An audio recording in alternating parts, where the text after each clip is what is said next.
Good morning or good afternoon, whatever time you guys are listening to us. Welcome back to another edition of the Layman's AI podcast. I am Adam, And my name is Brian. and we want to welcome you guys back to another episode. And we are going to today kind of pivot a little bit from talking about specific tools. And for today's episode, we are talking about the top news stories that are circulating the internet that we were able to find via AI. Full transparency. Mhm. And we're going to talk about the top news stories in AI. And we're going to take a little bit on each segment. And we're just going to tell you our thoughts and possibly how this relates to you, the layman. Full disclosure, Brian and I were interested in talking about agents, AI agents this week, but then we came up with the idea for this episode. And after I had asked ChatGPT to run us the top news stories, we both said, you know what, there's a lot of good talking points in here, even though some of these things go together. There's definitely a lot we could talk about. So we decided to pivot this week and go with this episode. So Mhm. with that said, Brian, are you ready to just dive right into the first news story that we're going to evaluate? Yeah, I'm ready to go right here. And first news story, obviously. I mean, I'm not saying obviously, but this is kind of go figure type one. How do Americans view AI? That's right. Which Overall view is of AI. Yeah. Yeah, which is the big thing, and it's been out for a little while now, so a lot of people have started to use it, started to see how it could impact things, and started to see it all. And now, people are more concerned than they are excited about the increased use of AI in daily life. This Hmm. is a our article that kind of we're reading right here from the Pew Research Center. I do like Yes. them. That's a good place to go, but. That doesn't actually surprise me that people have more concerns Right. because there's a lot of horror stories, but I feel like we're not getting enough context off a lot of the bad things that are happening. But I mean, there are legitimate concerns, I think, personally. I agree with you. And I mean, I don't want to beat our own drum here, but you and I predicted this in our early episodes that one of the things that was going to come with AI is job loss. Hmm. The warning signs are they're not warning signs anymore. It is happening. There are layoffs that are happening as a result of AI. Hmm. It's happening. The new job creation that was promised hasn't happened yet. It just hasn't Hmm. happened yet. I do think it's going to. I do think that there's going to be some sort of a rebound as a result of this, but Yeah, it's not definitely. here yet. So we're feeling this negativity with jobs being replaced or not even necessarily replaced, but not being hired. These entry level Yeah. positions that sometimes college kids would go into, they're not there right now. Uh, Yeah, well, that's kind of the debate right now is entry level jobs. I know like one of the big ones is, oh, entry level coders. We don't need entry level coders.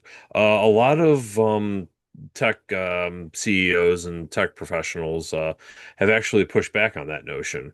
That that's just a poor way to look at it. Is like, we shouldn't be replacing people outright just because you can have this machine basically write code for you. And I know I'm an advocate for using AI as a coding assistant. Have no shame in saying that, but I'm also a big advocate into saying that the more you learn how to code yourself, the better you can use the AI LLM to code with you. I I agree. should say. And notice I didn't say for you, with you. Like you Right. are coding with it, and that's kind of like the big thing that puts it together because you're going to understand coding concepts. You're going to understand like containers, arrays, dynamic addressing, and everything like that. Adam, I'm just kind of throwing a few generic ones out at you. I know you Right. don't And have a I coding know none background. of those terms. I know none of those Yes. terms. I have a very healthy background in AI. I know Hmm. zero of those coding terms. I am the guy that would Hmm. rely heavily on AI to code for me and fully admit that is not a good use of AI. Whereas if I took Hmm. the time to learn some basics of coding, whether through via online free coursework or even a book or YouTube videos or whatever, I'd be better Hmm. using AI as a tool and can maybe think outside the box to problem solve a few things. But you're right. In terms of the coding, it's Yeah. better that way. Yeah, and like those concepts, I just threw out some generic concepts off the top of my head right now. Hmm. But if you like learn those concepts, then you can learn it.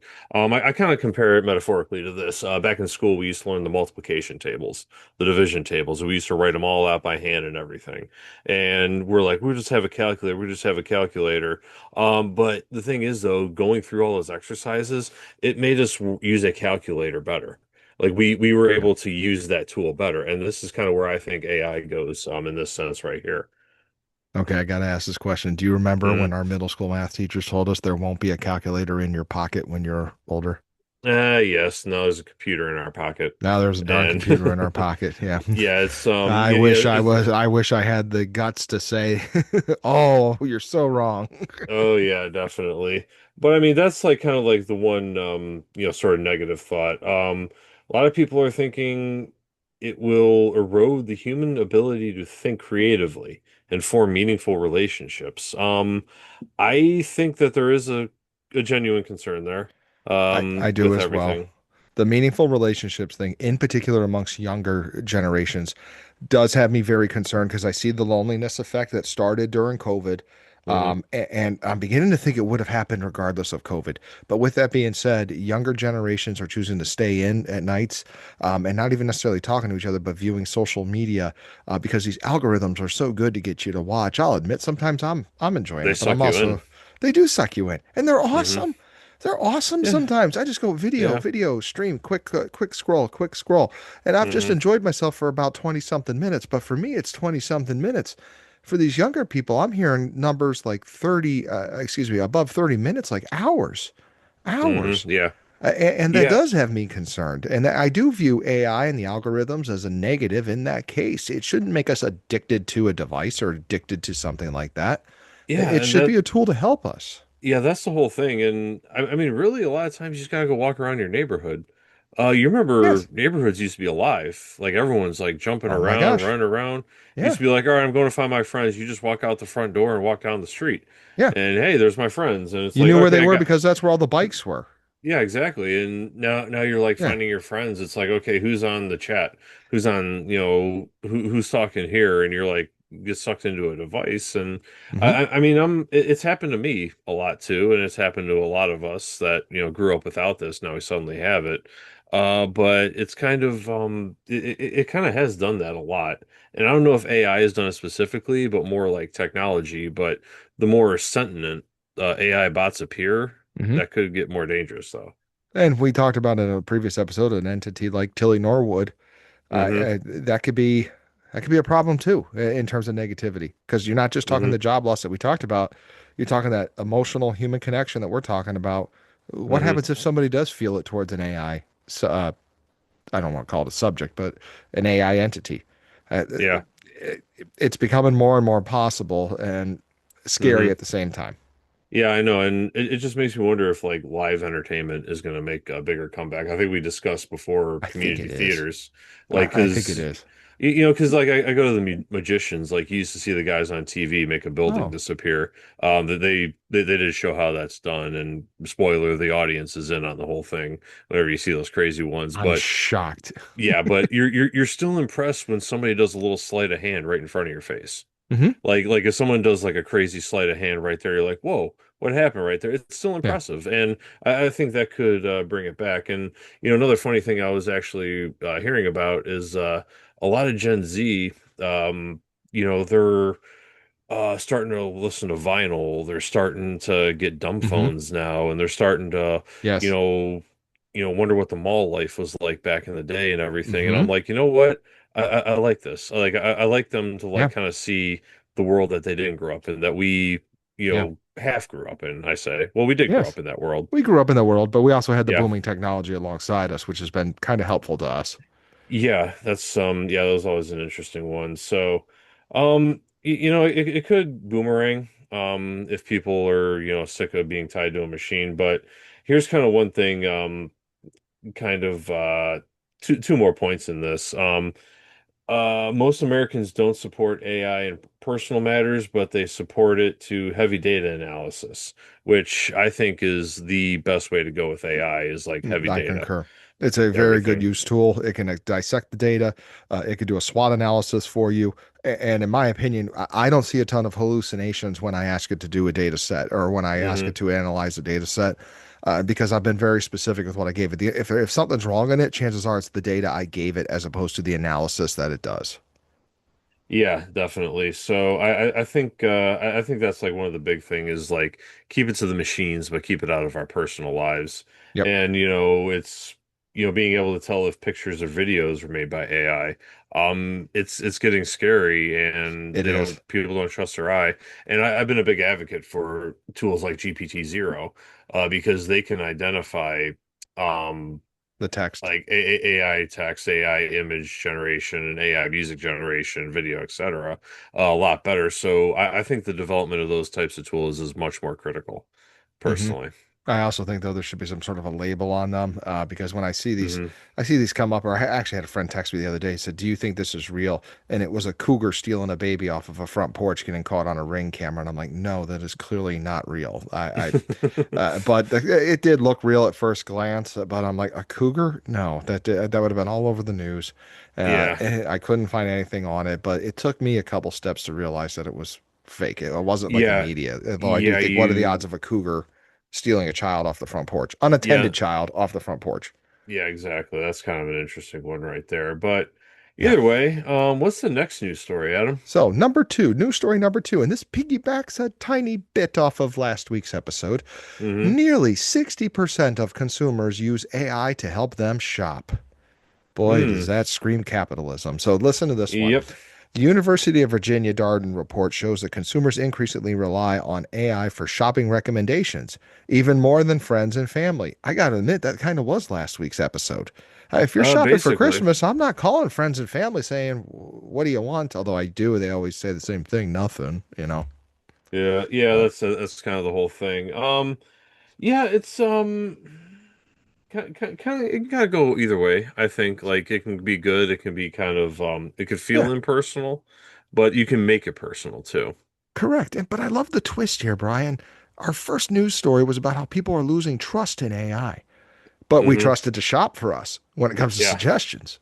Yeah, do shopping. That is kind of an interesting one right there. But you can make it a little bit impersonal because a lot of times you're just like, oh, whatever, just she likes this, and this. What should I buy? Okay, yeah, I'll pick that right there. Ship it to me from Amazon, and yeah, let's Hmm. just get this over with because I gotta go watch my AI algorithmic YouTube feed and see what they're putting into my face. But it can be personal though, because you can be stumped on what to buy for somebody, and I Yeah. think that kind of if you're listening to this, go back to episode 26 of our podcast here, Mhm. where we kind of go through the using ChatGPT to help shop with options and everything. Yeah. Because there were some positives in that, if I recall. There were. I did buy stuff for my children based off that quick thing that we made. I did. Okay. I'm not even gonna lie. And we know what to get my brother and things like that. Hmm. But there were positives of that. But one thing I do want to say that I've used AI for that does make me feel confident, I have asked it to compare products. I have asked it to Hmm. do research, whether it was via Reddit or Google reviews or whatever, to identify if I'm thinking about buying three of the same thing, but each one Hmm. has a different feature. I've asked them to compare it for me and make a table for me. And Yeah. those tables are based off of the consumers. They're usually pretty accurate. It makes me more confident as a buyer. But again, I'm the one who's doing the prompting on this one. It's not telling me suggestions. I'm telling it I'm buying one of these three based on Hmm. what you've researched, what's the best. And I like using it for that. I do feel more confident. I don't feel like I've Hmm. been ripped off when I do that. I've only done it twice.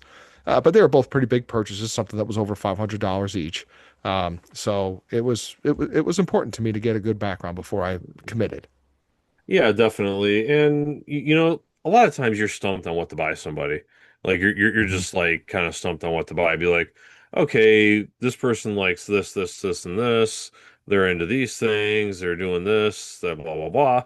And what could be some suggestions? And it could list a number of things for you, Hmm. where you just kind of take a look and I would have never thought to buy that. And you can take it as is, but you can also use it to kind of generate some ideas. And a lot of times I feel people they'll just say, AI, do this for me. Thank you, copy, paste, and go. But you can also take their responses and be like, okay, I see this, but I was also thinking Yeah. that and everything. And then the AI will, work with you.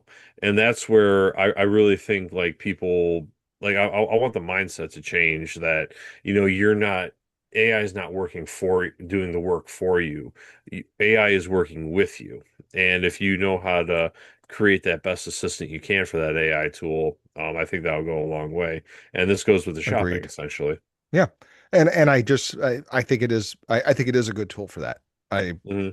I will let me put it this way. When that was a top news story, given that it came out, I think that one came out in June of 2025. I started laughing, thinking Prime Day's right around the corner. You know, the Hmm. holiday season ramps up shortly after that, as hard as that is to believe. We're in the holiday season now. So I'll bet more people are clicking that, going, I want to use AI to help me shop. And it makes sense. And I think I do. I think that's a pretty good use of AI, as long as the data is accurate and things like that.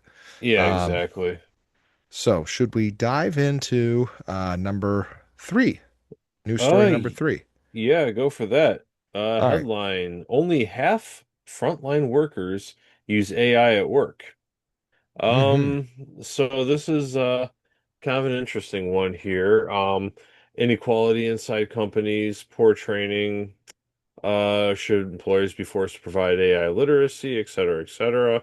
Um, Companies like forcing a company, I don't know how you're going to force a company on that, I, but I will say the company I work for does have, quote unquote voluntary AI literacy training, which I nice. think everyone knows what that corporate speak voluntary training means, but Yes, um, it's like when your high school football coach says you have an optional practice. yeah, you Aha. show up to that practice. You show up to that practice. You skip church and you show up to that practice. Yep. Yeah, exactly. But yeah, so AI adoption, frontline workers aren't getting access to the tools essentially. And this is coming from where is this from? BCG? BCGM, Uh, and if you hang on one second, let me hit the visit button. yeah. Because we read all these, and as you can imagine, there's a lot, and we might not even get to all Yeah. of them tonight. Hmm. But let's see. This is, I believe, it's some type of British publication. Okay, gotcha.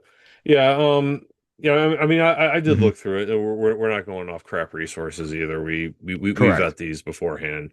I just had to kind of remind myself of what that is. But getting access to the tools and lack of training, unclear company policy. I will Yeah. agree that like you need AI coordinators to find out exactly where you can use this from at. And Brian, I got to ask a question when we talk about the training for AI literacy. In your opinion, what should come first if you're a company talking about AI? AI Hmm. literacy or AI ethics, or do you incorporate them both at the same time? And let me, as you're thinking about that, Yeah. my company, you're getting the AI ethics annually. Hmm. And I love that. We encourage AI. You're getting the AI ethics annually. The AI literacy comes after that. Uh, Yeah. because we do deal with student data, medical. So there's lots of things Hmm. that can come in. But the ethics part is very big. And I think it should be, we want you to use AI, but we want you to use it as a tool. I know you and I Hmm. have said that probably every episode, along with bashing the Cleveland Browns. But I will say it every episode. yeah, I'm gonna love saying yeah, it every it's episode. consistent as can be. Everybody knows where Yeah. we stand on this. Yes. And I just feel like we're missing the boat with not doing the ethics before we do the literacy portion. Yeah. Yeah, I mean that's kind of yeah, I don't know if there's any AI ethics that's like kind of specialized with AI as opposed to most other kind of business ethics or whatever, what have you. Hmm. I mean, some of it I can say is unique to AI. I think the big one is transparency, being Right. transparent, and I think that needs to be very, very at the forefront of everything. Like I know we say this a lot too. We're very transparent whenever we use AI to assist us with this episode here, Yeah. or any episode really. Episode 30 is coming up, so AI is going to create a whole outline for us. But either way, yeah, I think a lot of it, companies are still trying to figure it out, to be Hmm. honest with you. I mean, I'll admit, I tried to find ways for my company to use it, and nobody's really has any kind of hard be like, oh yeah, we'll use it this way or what have you. Uh, yeah, you're right. It's almost like in education, there's this thing called the SAMR model. Hmm. And whenever you introduce new technology, the S in SAMR stands for substitute. And it's Hmm. basically you use AI to substitute a task that you normally do. You have it do it instead of thinking about how can I get this to change things. But one of the positives from this article that I remember reading was this is having a positive effect according to workers on workflow itself. Hmm. Some of the people that are using it are feeling capable of getting things done correctly and quicker as a result of implementing some AI, which I think you and I Hmm. would agree that makes sense. That Yeah. benefits everybody, but you got to learn to use it first. Yeah, I think yeah, it's this new technology that is just suddenly blown up like over the past Hmm. couple of years. It's only really starting to come in the forefront the past year or two. So it's like, what are we supposed to do with it? And that's kind of why we started this podcast here. Like, how are we going to use it? And we've done Right. some fun things and everything. So I think that's the big one right there. And people still don't quite understand, what machine learning is. They hear AI agents, they don't know what AI agents are or anything like that. And I Hmm. think like actually knowing and everything um is something that a lot of Yeah. companies should invest in literacy essentially and ethics, like you said. Yeah, absolutely. I think you're going to get things done and done more correctly if you have a healthy combination of both the ethics as well as the literacy training. The Hmm. literacy training is going to get things done, but the ethics will help you make sure it gets done right, so nothing gets hurt or nobody gets sued or worse, data gets leaked or something along those lines. Yeah, basically. Yeah, that's kind of I think that's my kind of big takeaway of this is, Hmm. companies are trying to figure this out and nobody Right. really has a hard answer anymore or right now. So, Hmm. but yeah, that's kind of our thoughts on the front line. Article number 4. Article Adam, number do we want to 4. go on this one? We We actually did should. a two-part episode on We this did do a one. two-part episode on this. Not that we're psychic or anything, but Yeah. this was glaring warning signs of this happening. We've already touched base on it in this episode. Psychologists warn about using AI for emotional support. Now, while Brian and I Hmm. did say there were some positives that can be done, if you remember from one of the episodes, one of the things we said is if you don't know how to respond to somebody having an emotional crisis and you have the time to use AI to assist you in helping that person, that is an absolutely fine, good case of it. Yeah. But we're seeing the unhealthy stuff that Brian and I are mentioning, the emotional Hmm. connections, not being able to distinguish the difference between sounding human and being human. Yeah, that's the whole thing right there. And you can really go down a rabbit hole. I mean, everybody's Yeah. had down points in their life. I've had, some sort of, down points where I was just kind of Hmm. like depressed and everything. We all go through this. Everybody, nobody's Yeah. immune to it. So it's, don't feel bad about it. But I can see where, if you're in that mindset, this could bury you. If you Yeah. if you start to depend on it, like, and you could really get buried and think, okay, this AI is talking to me so positively. This is what I like, so I'm just going to stick with this. Because Yeah. Telling you what you want to yeah, hear. yeah, Yeah. You need to exactly. be careful with that. Yeah. Because the LLMs, they have a lot of positive reinforcement baked into their responses. We've demonstrated this with a lot of tools. I've done this a lot myself as well. They do bake a lot of positive reinforcement, and I can see if you're, not doing so well mentally and you're in a bad place at that moment, this positive reinforcement can get addicting to you. Where yeah, and when you start doing companionship and emotional support, that is a very dangerous spot to be in, really. I agree. I agree. I mean, uh, we're designed for relationships and in human Hmm. connection, and it looks different for everybody. I mean, I know we have this show, but for the most part, this does shock some people who know me at work. I'm an introvert. I Hmm. like keeping to Hmm. myself. I like being quiet. I like just sitting down. But occasionally, when I talk to people, I love that human connection that I get, and Oh I yeah. need that. I don't get a human connection when I use AI, yeah, because I see it as a tool. If anything, I get angry with it because it doesn't do what I tell it to do. Yeah. Um, but it is dangerous, especially when we live in this world where we can go to whatever news we want to hear. We can go to whatever political party we are. We can go to the news channel that we want to go to, and we live in that bubble. And then our Yeah. algorithms are setting us up in this bubble, and now AI agrees with Hmm. everything we say, and we're in that bubble. Whereas Hmm. the human connection can help dispel some of the stuff that's going on. Yeah, exactly. So it's yeah, it's yeah, like I like how I hit that point on the head where, we can choose our news sites now and we go to ones that make us feel Oh, good. yes. And, now that you're going through like social media, they say, oh, they like this news source. I'll should recommend you this news source, and like all your clicking kind of like builds your algorithm into like a one track mindset, Hmm. and it's very evident all over the place. And Brian, I want to say, get a tiny bit off topic, but I'm not. I'm reading a lot of history books lately around the late 1800s. And specifically, I'm finishing up a book right now on the Garfield presidency, James A. Garfield. And the Netflix Hmm. series is out. It's very good if you haven't had a chance to watch it. But, anyways, what I want to say is that's not a new problem, is what I'm discovering. There were every town, major city had its Democrat newspaper, its Republican newspaper. Some of them had factions of each political party within those newspapers. This Yep. is not a new problem. But back then, it was a lot easier to get the human emotional connection in the 1800s because you weren't Hmm. distracted by devices. You might have been distracted by the newspaper and what you were reading. It happens, but there was Yeah. still emotional connection. Yeah, and And that's the whole thing. Like you just read the newspaper, you had to talk to someone to get a newspaper. mhm, And yep, when you read about these opinions or whatever, and you wanted to discuss it with someone back then, you had to talk to them face to face, and you right. actually had to have an actual conversation with them. Where, once you come face to face with someone, you kind of hold back a little bit on your intrusive emotions, essentially. Whereas, you go through a phone or you go through a computer, your intrusive emotions just take over, and it creates a lot of very bad things. So, Hmm. but anyway, that is kind of going off topic, but not really, because emotional support could come in a way that you don't realize it, where Hmm. you're following news sources that make you feel good. Right. That could be Uh, sort of like a pseudo emotional support for you. and truth be told, we I think our point is you're going to get more human. Let me put it this way: your mental health and emotional health is going to be better with human connection and talking to a professional as opposed to using AI. I'm sure there's some components of AI that would help, but I Hmm. think they're fewer and further between because psychologists are warning against it. So that means they're seeing it. That means they're seeing the Yeah. problem if they're warning against it, and they see it more than we do. Yeah, definitely. So, yeah, don't lean on it. Right. It could be it could give you some advice. It could give you some helpful situations.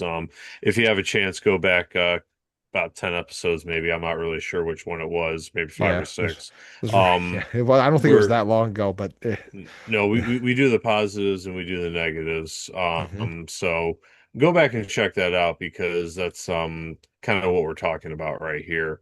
Right. But either way, going to episode or article number 6. We're just going right down, Hmm. flipping right through a newspaper here on this thing. Environmental cost of AI comes into focus. And this is data centers. This is the one of the hottest topics right now, Yeah. among a lot of rural communities, small town communities. Data centers are starting to take over, and I think some of it is exaggerated personally, but there is definitely a concern to where you need to take into account some of these things for sure. I agree. We actually in Pennsylvania are very fortunate that a lot of federal money has flown into our area, in particular Pittsburgh region and even my region of Eastern Pennsylvania where I live. And we are starting to see some backlash at town meetings when people say they want to turn or convert warehouses into data centers or Hmm. build brand new ones. But something that's interesting that was not particularly mentioned in this article, well, it kind of was, but we're noticing in Eastern Pennsylvania is that after these things get established, there's clauses in there that say the power grid and shifts in the power grid will go to the local consumers of the energy costs. Basically, because you're local and it's your Hmm. data center, you're offsetting the cost with your bill as opposed to the data center. And Yeah, it's that's some sketchy stuff. When I first read it, I was like, "That's not that's crazy. That data center works for everybody. That's not just a local thing." Yeah, So, yeah, no, I mean that's your business right there. right. Like you're running your business, you assume the cost of your business right there. Hmm. So it's like, yeah, that would make me angry to kind of sneak a clause into that, because a lot of people Hmm. they won't read the fine line and everything like that. So that's something that we definitely need to look at. I was a little with this article, Brian. There was something that hit me as like, wait, what? And I didn't look it up, but I didn't realize that data centers require a lot of water Cooling. That for is a lot cooling of the purposes. yeah, Okay, yeah, I all the CPUs they're generating a lot and they need to be constantly cooled and they use a lot of water to cool it. Where they, tap into the water, suck it up and then drain it out back into the sewage and I think a lot of that can mm, be um that could be offset in my opinion. If they build a better system rather than going the simple route, like pull it in, drain it out, and let the local sewer company handle it. I really think that we could create some sort of closed loop system where you have a hmm giant vat of water and you use that giant vat to run your cooling. And once that vat reaches a certain temperature, it shuts down, and then you can go over to a secondary vat, which has been cooling and everything, and then you can use okay. that to cool it and everything. But there's instances where they've tried to bury them underwater to keep them cool. Um, I'm not sure how, that would warm up the waters, especially the ocean. That could have another environmental impact. But yeah, there are some legit concerns here, for sure. No, no, okay. So now I'm having a flashback. So now I'm picturing when I used to fish on Lake Erie. We would go by the one power plant because the water was always warmer there because of Hmm. the power needs. It always attracted more fish. So now I'm wondering, can we Hmm. get the underwater Lake Erie data center? And I'm picturing a bunch of fishermen just sitting on top of that thing, catching fish all day long, because there's You, an underground data center. yeah, you But know what? That might actually have some sort of sneaky benefit. It would just make it easier to fish. You bury them off the coast of the Atlantic coast or the Pacific coast, and yeah, it attracts all the fish in the area, and the fishing boats just have to go where the data centers are, and yeah, bam, collecting my quota for the day. it's probably not an eyesore either if it's underwater. Yeah, I know, but Can't imagine what the costs are for that though. yeah, that would be, insane, especially if there's a leak, then you have to dive under Yeah. there. It's a very difficult thing. But one thing that I will say as a trend is these data centers are starting to build their own dedicated power plants, essentially. Yes. Yes. Where the power plant is only for the data center and the data center only uses that power, which I think is a highly necessary step. I agree, but I don't think it's going to be green energy or anything like that. I don't think green energy is capable of powering these things unless I miss something, which it could be, I guess. I'm not Hmm. an energy engineer, but in my mind, you're going to need something pretty heavy with these data centers because you're talking constant cooling, constant movement, constant heat. Constant And processing. Yeah, yes, it is a it's lot not of going to be electricity. windmills. I'm just guessing though. Yeah, I mean, you're looking at a great debate right now. This is why everyone's pushing nuclear, more nuclear plants, which I will say there have been a lot of advancements in nuclear and reusing the waste. A lot of people have Yes, like started to learn how to yes, reuse the waste, which, for fuel may purposes. Yes, yes, which yes, actually may turn out to be a good benefit. yeah, And it's actually very clean. A lot of people, yeah. they see the big smoke. They call it smoke coming out of the nuclear plant. That's steam. Yep, That's it's perfectly steam. okay. It's always That's steam. that's just That's steam, and it's yep. nothing wrong with that. So, nuclear is clean. There are a lot of advancements, so there may be a nuclear revolution coming, where the concerns are definitely there. Because hmm you get nuclear waste dumping into the ocean. Now you have a very bad situation. But And I feel like that this is where I love capitalism in a weird hmm way because if there's a bunch of nuclear waste that we know we can make money off of on the back end, that's not going to touch the ocean. hmm That's going to go in a truck to the caves in Colorado, wherever it needs to go, hmm and it's going to stay safe there until somebody makes money off of it. yeah, And I am certain of that. yeah, yeah, definitely. I think New Mexico might be the hot spot for nuclear Okay. waste because so When I much saw the desert. story on 60 Minutes a few years ago about reusing the waste, I know there was like storage areas in these areas in Colorado that they were using the nuclear waste from years ago that they were Hmm. pulling out and using it work and it was working. Everything worked. And I was just so Yeah. that's what made me say Colorado. Yeah, you say Eastern Colorado because Colorado's kind of split into half. Half of it's the Rocky Mountains, half of it's just plains where not much We really we have happens. a friend who lives in Colorado. The Yes, we punk do. number two. Is he Yeah. eastern or western Colorado? I can't remember. He is north of Denver or Okay. around Denver. Yeah, I All think he's right. around Denver. I'm worried about his health. It always No, he's okay. He's all right, yeah, no, he's fine. yeah, I Eh, ain't got to worry about that guy. no, But he's an accountant though, so AI is coming for his job. So yeah, yeah, I hope he talks to us about that. But yeah, either way, I think we can make this better. I think a lot Mhm. of you know ways to sort of reduce the energy costs. Reusing the water, like with the VAT system that I kind of explained. That's just a generic idea I've had. Mhm. Obviously, a lot of engineering is going to need to go into that or what have you, but it'll cut down on usage of water. Geothermal HVAC systems. I've been very big on those. I don't know if you're Nice. familiar with those at I'm all. familiar with geothermal, but the Yeah. HVAC system, now I'm intrigued. Now I got something to Yes. check out Perplexity after we're done recording. Yeah. So basically, what it is, and this is kind of getting off topic, but not really, because data centers are the heart of AI. Basically, what it is about 10, 15 feet underground. I'm not really sure the exact. I'd have to look it up myself. But the ground temperature stays a constant Hmm. temperature, no matter what the outside air is doing. In the middle of the summer, it's colder. Middle of winter, it's warmer. It just kind of stays there. And what you do is you bury like a duct system underneath like 10, 15 feet below the ground, and you just circulate air through a big duct system, and it takes air out of your home or factory or whatever, and it goes through the duct system and it comes out at a constant temperature. So it sort of heats you up in the winter, cools you down in the summer, and it kind of reduces your need to use like your furnace or your air conditioning. Nice. Essentially. So that's going to have to be coming. Exhaust fans to cool them down, or like exhaust systems. You have that big exhaust fan that sucks the hot air straight up out of your house and Hmm. what have you. Those are gonna like we're gonna have to develop things like that. So using physics is gonna be a big one in my opinion. Yeah.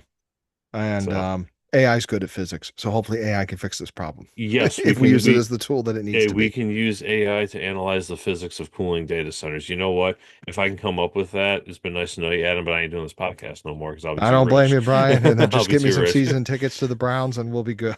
Yeah, I got you. I got you. But yeah, either way, I think that's a good one to go out on.